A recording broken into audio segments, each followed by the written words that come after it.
Yes. Good morning, good afternoon, learners. This is Dr. Likin Olufume from Political Science Department, the lecturer in charge of PO 121, that is, Introduction to African Government and Politics. Now, in this course, we have different study sections that we're going to discuss, about 6 different study sections.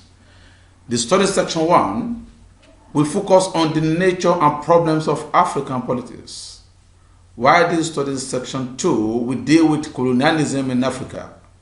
Study section 3 is the decolonization process, while study section 4 will deal with neo-colonialism in Africa.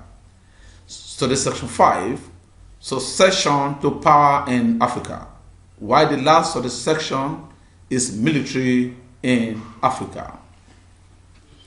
Now we'll deal with the study section 1, which is the nature and problems of African politics. Now let us have the introduction. In this study section, you'll be introduced to the nature and various problems of African problems and politics. The political sub-region of Africa are the Maghreb, that is Morocco, Tunisia, and Algeria, into bracket. North African and the Nile Valley, that is the Algeria, Libya, and Egypt, into bracket.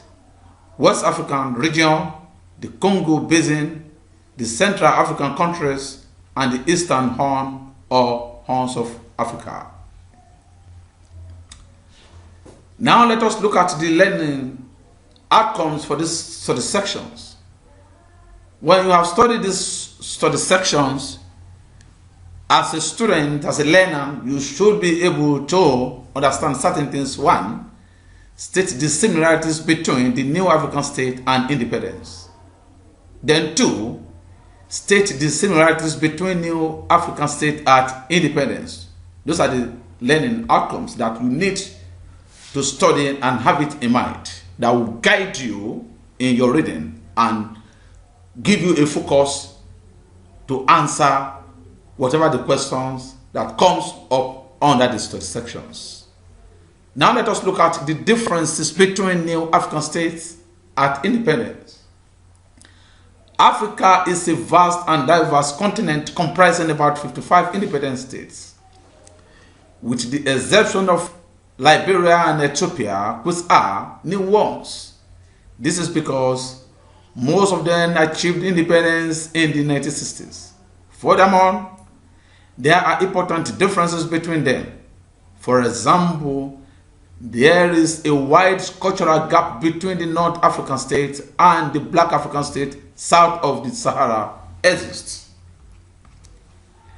There is also an immense divide between stable and prosperous Botswana and states like Angola, Liberia, Sierra Leone, Somalia, and Sudan, which were torn apart by civil wars, and with the partial exception of mineral-rich Angola, this state faced economic and political collapse.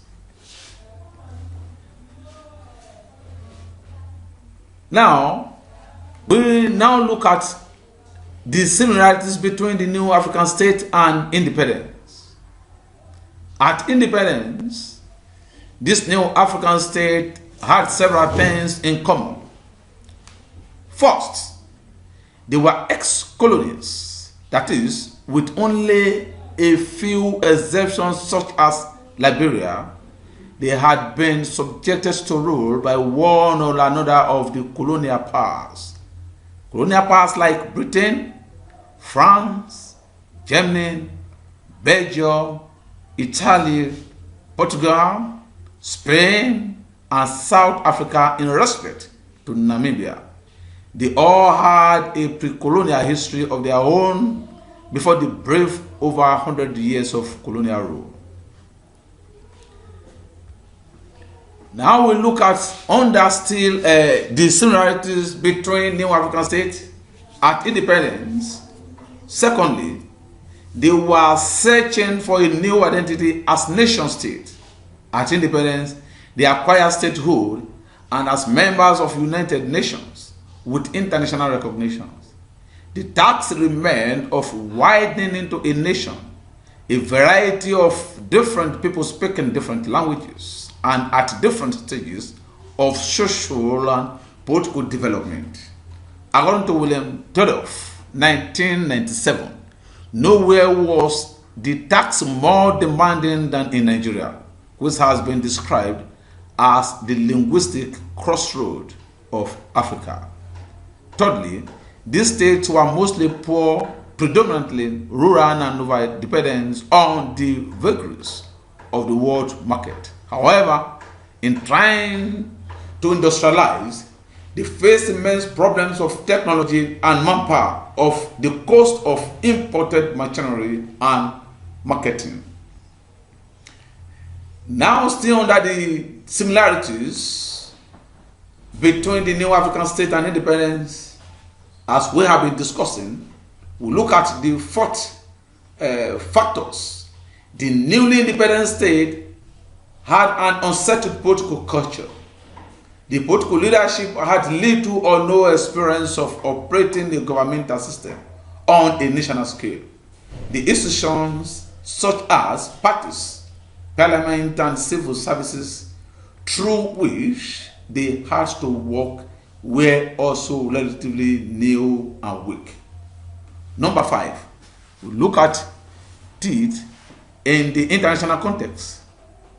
The new states were no match either diplomatically or materially for the developed state in the 1960s, especially. Most Francophone states took shelters under the wing of their former metropolitan power, that is France. It was only in the next decade that oil weapons gave a few states a significant economic and therefore diplomatic leverage. Also, colonialism has left a deep imprint on the new state of Africa. Thus, there are important differences in the system and styles of administrations among them.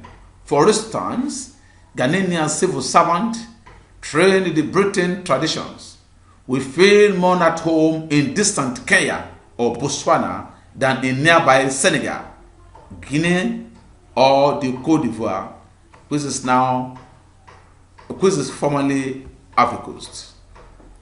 Furthermore, some of these differences from colonial legacy were reproduced in the external sphere, with the ex-French colony intending to maintain close ties with France than ex-Britain's colony did with Britain. However, as there is always something new out of Africa, since independence, most African states in the 1960s moved away from pluralism towards the centralization of power in the hands of a single party. Others were mostly two-party states. Another post-independence trend was the incidence of military coup in many states. Another was the supplanting of civilian government by military regimes in a large number of African states.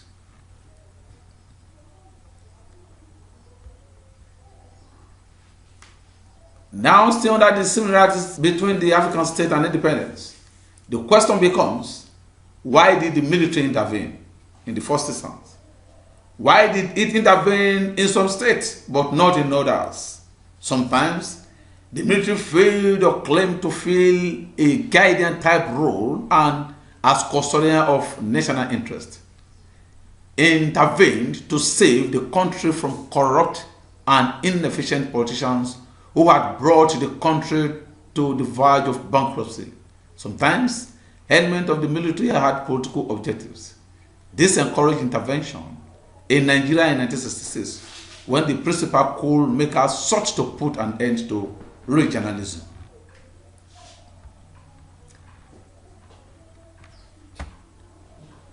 Now, we'll look at it. However, some of these coups have, of course, been counter-coups. One set of officials displacing another, thereby reflecting a breakdown in the army's internal structure.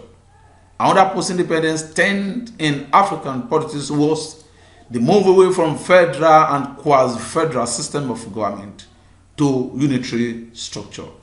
Nigeria under civilian rule and the Sudan after 1972 were the only important exceptions to these patterns.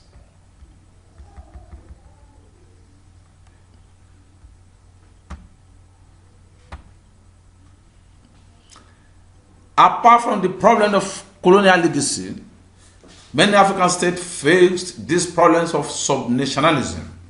Thus, there were problems posed among others. The Ashanti in Ghana, the Bugandan in Uganda, the Igbos in Nigeria, the Eritreans in Ethiopia, the Kantagis in Zaire, now Democratic Republic of the Congo, the Southern Sudanese in Sudan, the Lozi in Zambia, and the Undebete in Zimbabwe. Still, another post-independence trend was more socio-economic than political, but had a wide political repercussions and gave rise to several very important problems. This was the drift to the town in many African states, leading to the growth in Zambia and Nigeria of sprawling, instantly shanty towns around the male urban centers, an increase in number of schools leavers, educated at least up to the primary schools level, for whom jobs were not available because the economy could not expand fast enough to absorb the rising school output. A final trend among others was the determination of African states to pursue an independent foreign policy. This ambition was because the newly independent states in Africa saw that they were politically weak vis-a-vis the Western powers. They did this by forming a regional political union, e.g., the 1959 union between Senegal and the French Sudan to form the Republic of Mali. However, African states continued to assert their national interest, resisting foreign interference and the conduct of their international relations. The summary of this section, therefore, we look at it, the African states mostly got independence during the late 50s and 60s. The number two, almost all African states are solely independent on foreign exchange for survival. Number three, most African states experienced military rule immediately after independence. Number four, African states tend to adopt the administrative style of their former colonial masters.